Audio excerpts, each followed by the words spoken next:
And so these are very painful practices.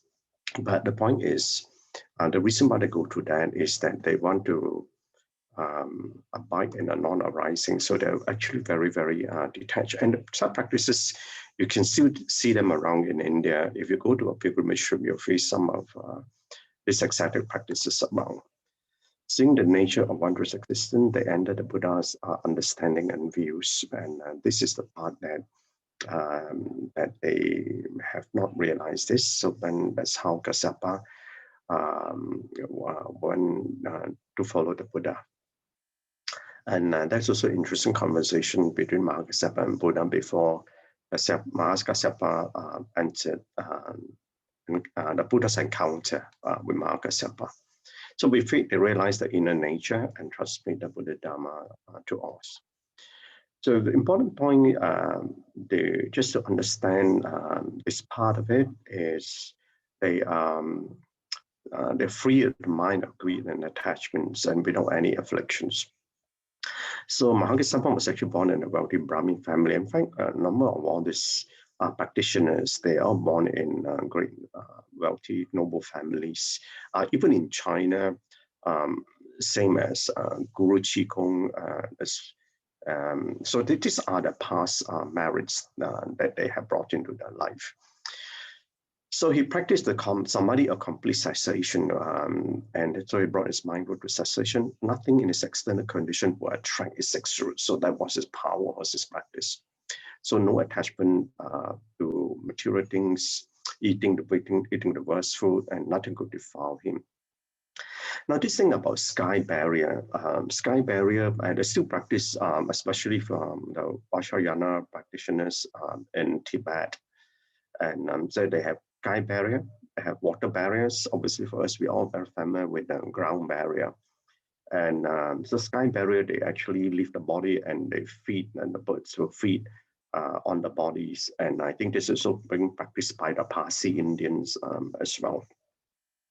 So, and obviously one of the practices that some of these practitioners have to go through, especially those who can't get one of the training I understand from some of these monks, they go through, the teacher would put them to sit in front of the body, especially to get rid of the lust, any lusty thoughts that they may have. And this will strengthen the spiritual aspiration. So I got a little confession to make. They, you know, there's a practice in Taiping, and one of the meditation retreat was to meditate in the cemetery. And I actually, at one stage, I actually thought of signing for that, just to get through the state of mind, but I never did that, of course. So the lessons learned was this. This is a very famous story. The Buddha actually admired Mahakassapa's determination. So at one time at the vulture's peak, when the Buddha was about to speak and everyone felt was very quiet, the Buddha casually picked up a flower, but no one knew what the Buddha meant by his action, but everybody remaining quiet. And Mahakassapa gave a smile, and the Buddha smiled back in return, out of understanding. So, and that was this mind-to-mind communication between the Buddha and Mahakassapa. And that was the beginning of Zen Buddhism. Okay, that's what the Zen Buddhists actually believe in. So this tradition continued through the right transmission of wisdom without words. It's a fascinating practice. So it's firstly the lineage continue, but it's been said that the Chan Buddhism or the Zen Buddhism, as Zen is a Japanese word, but for Chan Buddhism, actually, then they say the start of the time of Bodhidharma until the sixth patriarch. So if we start from the first patriarch being Mahakassapa, obviously then it cannot be the sixth patriarch, right?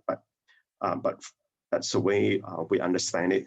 That actually then we started because the records were only available from the time of Bodhidharma, who brought Chan Buddhism or Zen Buddhism into China. And then later on, after the sixth patriarch, then it spread to Japan, and it's called the Zen school. So after the Buddha entered parinirvana, Mahakasapa was asked to sit on a higher seat. So after the parinirvana, and there was an assembly of the congregation of all the Sangha community, and to qualify for that to be in the congregation, they need to be a fully realized arahat. And so there were 500 on them. So sometimes when you visit temples, you feel the 500 arahats or Mbalahon. That's a hall that, and that's a reflection of the 500 arahats, obviously ahead of the Mahakasapa at that time.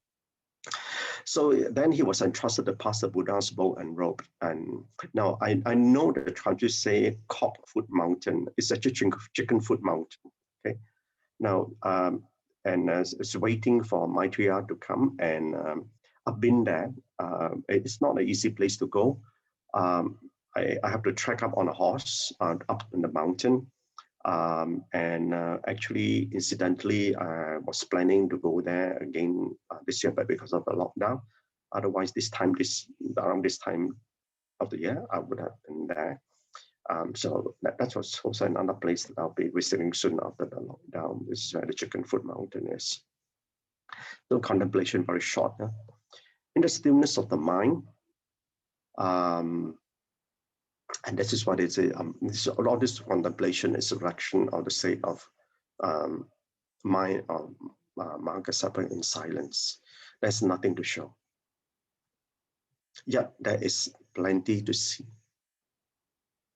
So in relationship, understanding relationship, again, a very short one. In stillness, listen to the silence. It is much to say. Okay, and brothers and sisters, thank you. Thank you so much, BrotherChin.